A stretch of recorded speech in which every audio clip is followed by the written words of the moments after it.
We have heard the closing arguments from the prosecution. Is the defense ready to deliver their closing? Yes, Your Honor. Ladies and gentlemen of the jury, please note that the prosecutor has provided us with insufficient evidence to convict. Throughout this trial, you have heard many inconsistencies, dishonest statements, and racial profiling against my client. I believe that I, Kaylee Davis, have presented to you a substantial amount of evidence that clearly shows my client, Adnan Syed, is innocent. Based on the facts presented before you, please find my client not guilty of the charge of murder. Both the defense and prosecutor, Jay Wiles, start with the same story of, quote, Adnan calls Jay and offers to lend him his car, unquote. I'm glad that both stories start off the same because then it just goes downhill for the prosecutor. The prosecution attorney stated that Syed told Wiles he was going to kill Miss Lee. Wiles claims in his first interview that Adnan arrives at his house and they drive to Westview Mall. Then, in his second interview, he claims that Adnan arrives at his house and they drive to Security Square Mall. How did the locations change all of a sudden? If you take a look at Adnan's timeline, it is very clear and the timelines corroborates his testimony.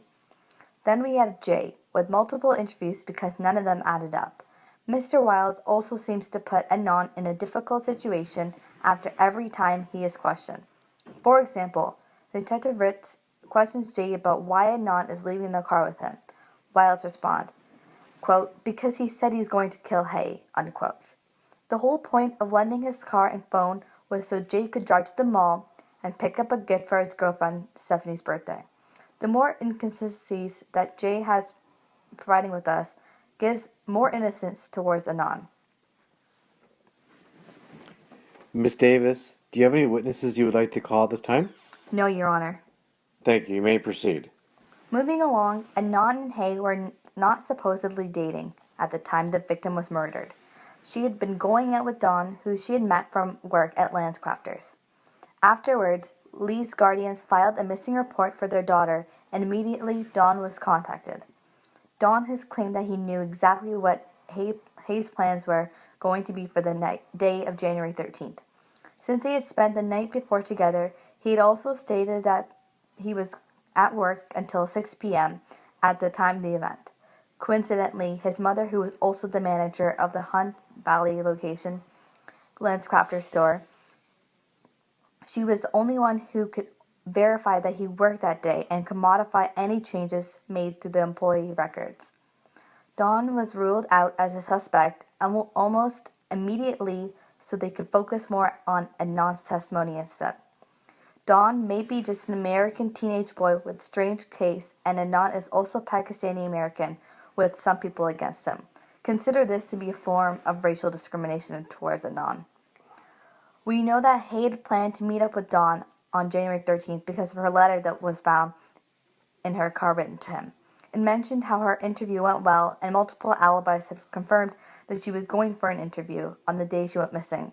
But besides the fact that Dawn is completely out of the picture now, we are more attracted to Adnan's case.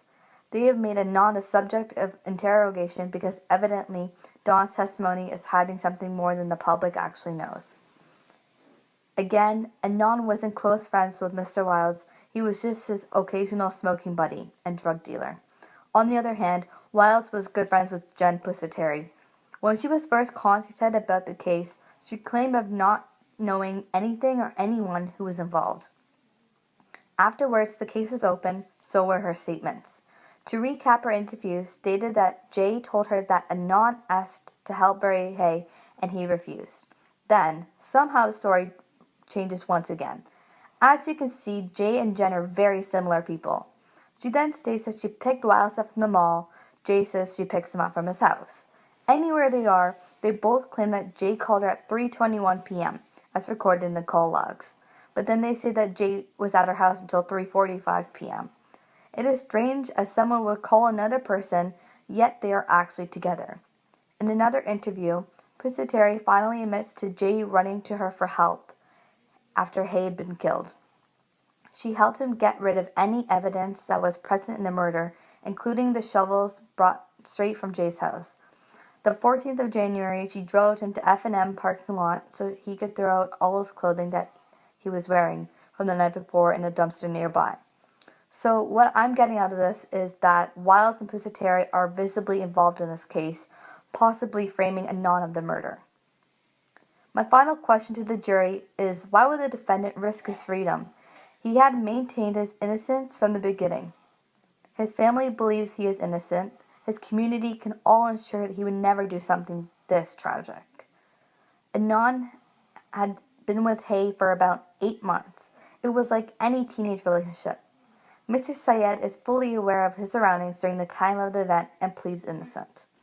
In closing, the alleged victim, Anon Syed, is a very likable person that was also a football star and junior prom king, seamlessly enough for one to be resentful of. The defendant does not need to prove his innocence. Rather, it is the burden of the prosecuting attorney to prove that the defendant is guilty. Thank you, Ms. Davis. Thank you.